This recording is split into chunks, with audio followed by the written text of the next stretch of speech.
Mr. Murray, welcome to the July market update. And hey, July was a bit of a mixed match kind of month, right? June, arguably one of the best June we ever had, was on fire. Headlines on the newspapers, on TV, the market is picking up, which it has, being all frank with you. But then July had a little bit of a slowdown. Sure it did. Interesting. We ended up listing really strongly towards the back end of this month. But yeah, sales-wise, I don't know. We were figuring that after school holidays, maybe things would resume the way they'd left off in June, but we didn't quite see that. But that's not to say things haven't improved, Diego. They've not. And if you look some headlines, there has been, especially in South Auckland, which we don't cover as much as other parts of Auckland, there has been certain parts of Auckland that have been on fire.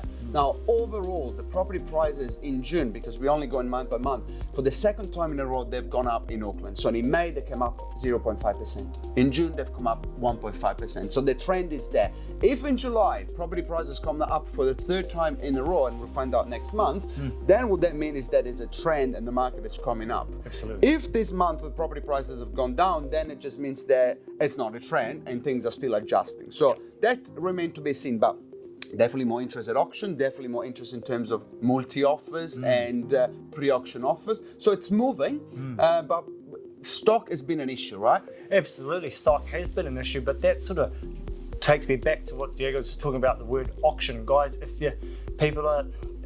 be honest, people have mixed opinions about auctions, would you agree? Yep.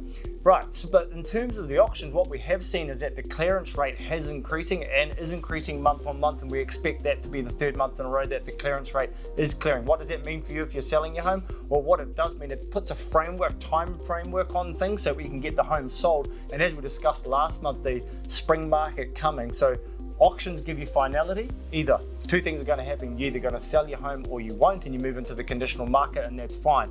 But if you do sell your property, you've got a fixed date, you're cashed up, ready for when those for sale signs should pop out of the ground come springtime. But we're yet to see the auction numbers come through for July, but my suspicion is, Diego, like yours, that we'll see these increased rates under the hammer still improving. I reckon it'll be 40 to 50%. I'm tracking Ray White, Bailey's, Barfoot, and obviously Harcourt's, and it's always between the high 30s to 50% success rate week by week. So we'll see at the end of the month what it will be, but half the auction more or less are selling under the hammer, which is a big increase from what happened in 2022, where hey, it was maybe 1 out of 10 that sold at the hammer. Absolutely. And an interesting statistic, if you can stick with me, is so the median time on days on the market is 42 currently, and you have about a 50% chance of getting it sold. However, same numbers apply. 28 days, you've got more than a 50% chance of getting sold based on that auction clearance rate. That might sound like a whole lot of bunch of numbers, but if you actually re-watch this, you might get what I'm saying.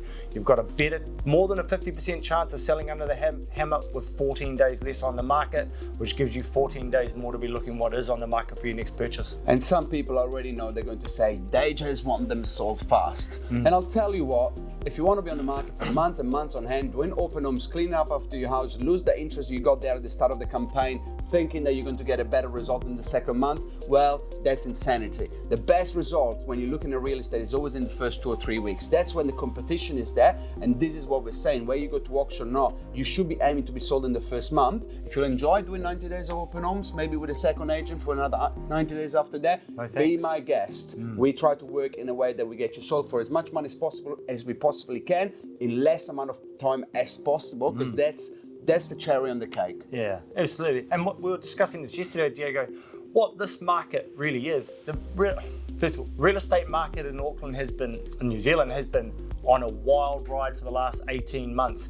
This winter is a normal winter market with less stock around, same side of buyers. What does that mean? I think with the return of a normal winter market, we're probably seeing more stable times in real estate in general. It went up and then it went down. That's not normal like that. It normally has a steady line of growth and then a slight line of decline. However, with this normal winter market, with the lack of stock and the limited activity, apart from June, is much more normal, and I think that bodes into what's going to be coming later in the year with elections and then moving forward into summer. Everyone's feeling a bit better. I think that we're going to be transitioning into a much, much more busier market overall. Would you agree? I hope Full of sunshine and a better government.